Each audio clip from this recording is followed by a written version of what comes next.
ചെണ്ടടോ ചൂട് എങ്ങനെയുണ്ട് കൂട്ടുകാരെ? ചൂടിനെ പറ്റി പറയാതിരിക്കാൻ പറ്റണില്ല. ചൂട് കൊണ്ട് മനുഷ്യന് മാത്രമല്ല മൃഗങ്ങൾക്കും വട്ടായി തുടങ്ങിയിട്ടുണ്ട്. എന്താ സംഭവം എന്നല്ലേ, 2 ദിവസം മുന്നേ രാത്രിയിലെ ചൂട് കൊണ്ട് അങ്ങോട്ടും ഇങ്ങോട്ടും തിരിഞ്ഞും മറിഞ്ഞും കിടക്ക. അപ്പൊ 1 മണി നേരത്തെ കാലിലൊരു മിനുമിനിപ്പ്, പെട്ടെന്ന് മനസ്സിലൊരു മിന്നല്. ഉടനെ എന്നെ ഫോൺ തെളിച്ച് നോക്കിയപ്പോ ദാ കിടക്കണ പുതപ്പിന്റെ മേലെ.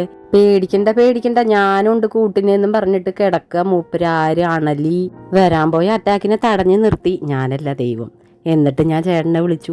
നട്ടപ്പറ ഉറക്കത്തില് എന്തിനാ ഇപ്പൊ വിളിച്ചേന്നറിയാണ്ട് കണ്ണും തിരിഞ്ഞു നിന്നിട്ടേ വടക്കുള്ള സ്വിച്ച് കിഴക്കോട്ട് ഇടാൻ പോണ്. പിന്നെ ഞാൻ തന്നെ ലൈറ്റൊക്കെ ഇട്ട് അവനോ അവളോ അതിന്റെ കാര്യത്തിലൊരു തീരുമാനമായി. അതിന്റെ തലമണ്ടയിലെങ്ങാനും കാലെടുത്തിട്ടാണെങ്കിൽ എന്റെ തലമണ്ട മണ്ണിനടിയിലായേനെ. അതുകൊണ്ട് എന്റെ പൊന്നു കൂട്ടുകാരെ ശ്രദ്ധിക്കണം കേട്ടാ.